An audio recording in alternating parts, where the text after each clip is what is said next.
Si Levi Alaveros, isang kilalang modelo at prinsesa ng pinakamayamang pamilya, ay lumaki sa Carangyan. Nakasanayan niya ang marangyang pamumuhay, at kailanman ay hindi niya naranasan ang hirap ng trabaho sa ilalim ng araw. Ngunit isang iskandalo ang nagpabago sa takbo ng kanyang buhay. Bilang parusa, ipinadala siya ng kanyang pamilya sa probinsya, isang lugar na tila nasa kabilang dulo ng mundo para sa kanya. Dito, nakilala niya si Ryan Castillo, isang lalaking seryoso, masungit, at tila hindi natuwa sa kanyang presensya. Sa unang pagkikita pa lamang nila, sa loob ng isang bus na punong-puno ng pasahero, agad nang nairita si Ryan sa kanyang walang tigil na kadaldalan. Si Levi, na tila may sariling podcast, ay walang kapaguran sa kakareklamo tungkol sa init, sa bagal ng biyahe, at sa aircon na parang dekorasayon lang. Habang si Levi ay nagmamaktol, si Ryan naman ay pilit pinipigilan ang sarili na map-icon. Grabe, sobrang init. Parang oven dito, reklamo ni Levi habang pinapaypayan ang sarili gamit ang kamay. Kuya driver, ano ba? Nagmamaneho ba tayo o lumulutang lang? Sinaman siya ng tingin ni Ryan, na hindi na nakapagpigil at mahinang bulong, sana decoration ka na rin. Pagdating nila sa probinsya, lalo pang tumindi ang tensyon nang malaman ni Ryan na si Levi pala ang bagong mamamahala sa hasyenda. Para sa kanya, isa itong prinsesang pabigat na walang alam sa buhay sa probinsya. Ngunit sa araw-araw nilang bangayan, unti-unting nabubunyag ang mga lihim na nakakubli sa kanilang mga puso. Si Ryan, na tila may galit sa pamilya ni Levi, ay may balak palang paghigantihan ang mga Oliveros. Ngunit paano kung sa kabila ng galit at paghihiganti, may isang bagay na mas malakas pa ang nararamdaman nila para sa isa't isa?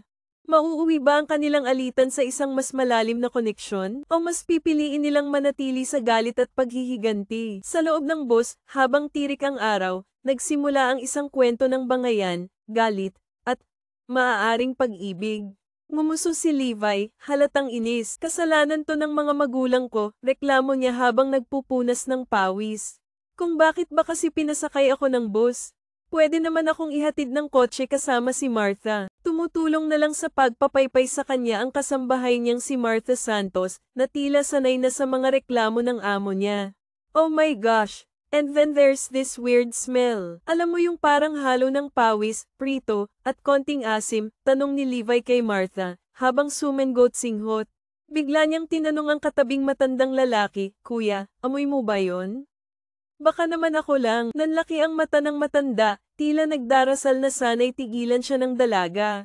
Napabuntong hininga na lang si Martha. Diyos ko, Kuya, huwag mong ipagdasal yan. Mas lalo kang lalapitan, bulong niya sa sarili. Parang may sixth sense si Levi dahil bigla siyang lumingon kay Rafa, na nasa kabilang upuan. Mabuti na lang at pumikit si Rafa bago pa siya mapansin ni Levi. Hoy, ikaw, Kuya, tulog ka ba? Kasi if yes, grabe naman ang talent mo. How do you sleep through this heat? Teach me your ways, sabi ni Levi, na may halong ngiti. Napilitang idilat ni Rafa ang isang mata at tiningnan siya. Actually, oo, natutulog ako. Masarap sana kung hindi maingay, sagot nito bago muling pumikit. Natigilan si Levi, pero isang segundo lang iyon. Oh my gosh, is that me? As in ako yung maingay?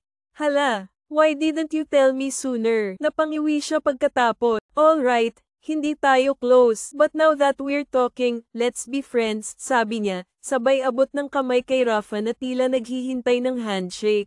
Tinitigan lang siya ni Rafa. Deadma, nilagyan nito ng earphones ang magkabilang tenga at iniwas ang tingin. Napakunot noo si Levi. You're so mean to me.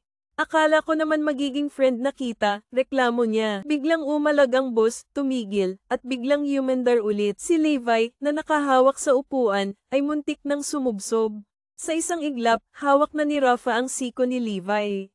Oops, hawak-hawak ka dyan, baka mahulog ka sa charm ko niyan, kuya. I don't crash back, okay? Dibdibin mo na lang muna yan, sabi ni Levi, sabay hawi ng buhok na parang artista. Binitawan agad ni Rafa ang siko ni Levi. Mas gusto ko pang mahulog sa bangin kesa mahulog sa'yo, malamig na sagot nito.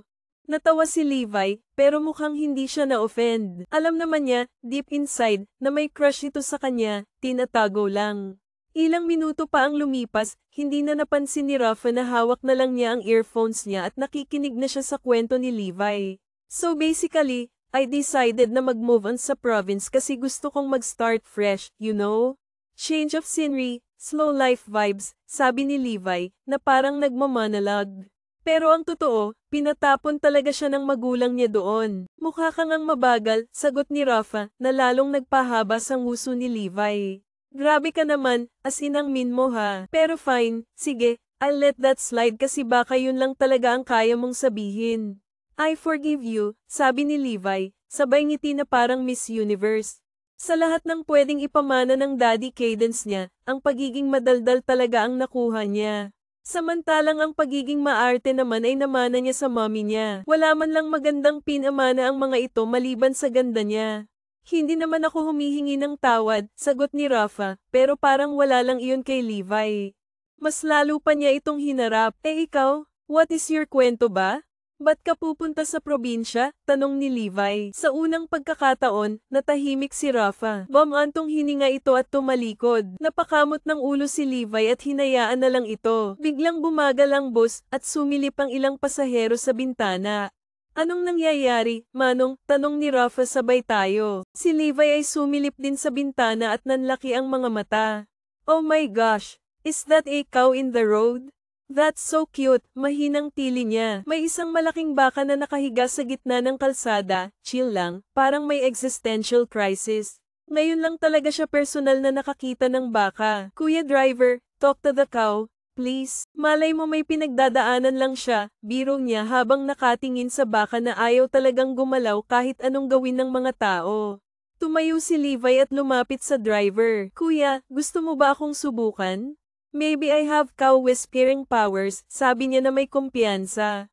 Nagkatinginan ang mga pasahero. Si Rafa, napailing na lang. Diyos ko, huwag na. Baka lalo tayong ma-stranded, sabi niya ng kunot noo. Pero mas mabilis si Levi kaysa sa common sense. Bumaba siya ng bus at lumapit sa baka. Hello, cow. Naiintindihan kita, mahinang bulong ni Levi habang dahan-daang hinihimas ang ulo ng baka. Minsan gusto ko rin lang humiga at magpahinga sa gitna ng daan, pero bawal daw, dagdag pa niya, may halong lungkot sa boses.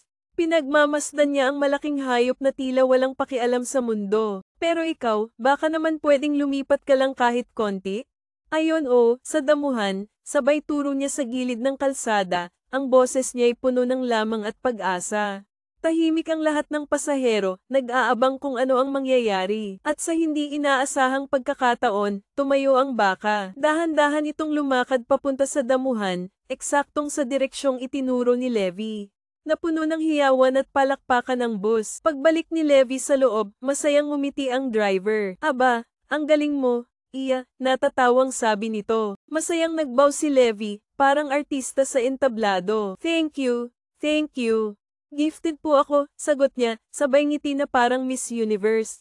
Habang naglalakad pabalik sa kanyang upuan, inirapan niya si Rafa. I told you I have cow whispering powers. Ako lang yan, nag-iisa, sabi niya, sabay flip ng kanyang buhok na parang nasa commercial. Napatingin si Rafa sa kanya, at sa unang pagkakataon, napangiti ito, kahit konti lang.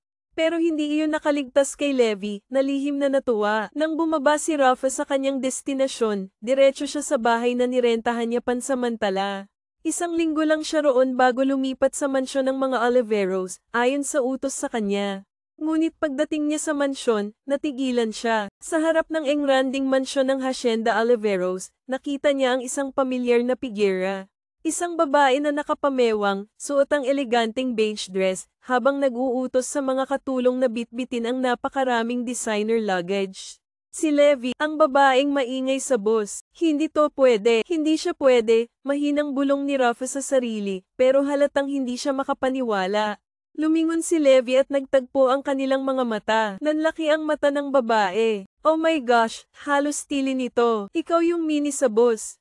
Wait, don't tell me, sabay turo sa paligid, ikaw rin ang new farm manager. Oh my gosh, ano to? Destiny drama series? Small World. Napapikit si Rafa, huminga ng malalim, at halos pabulong na nagtanong sa Diyos, Lord, ito ba talagang challenge na ibibigay mo sa buhay ko?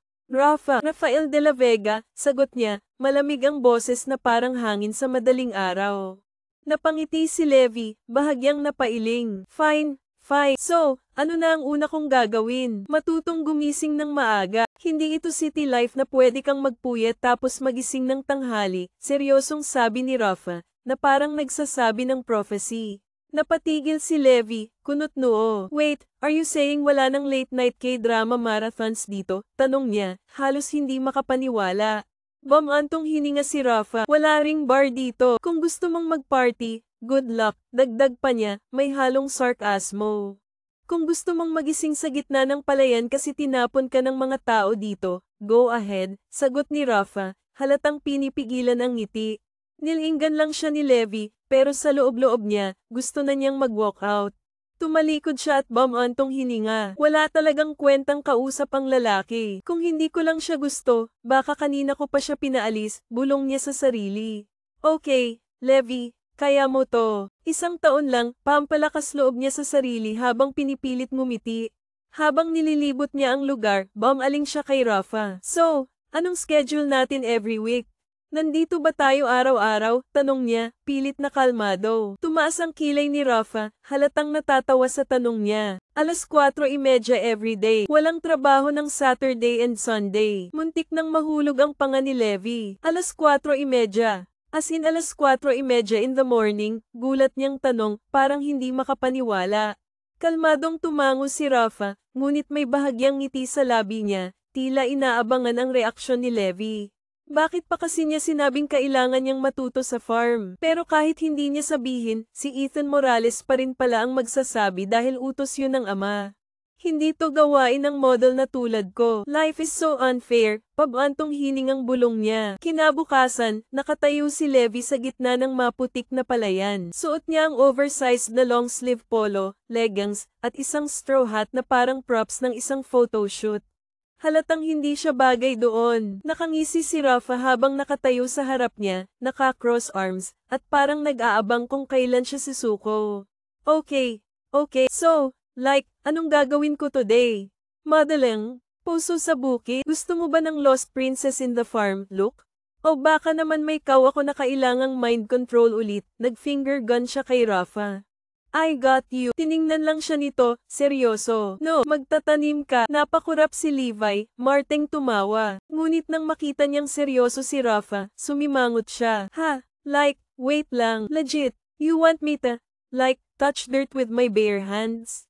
Tumango si Rafa. Napatingin si Levi sa paligid, parang naghahanap ng hidden camera. Baka naman may gloves, tanong niya, umaasang may pag-asa. Ngumisi si Rafa, kamay mo.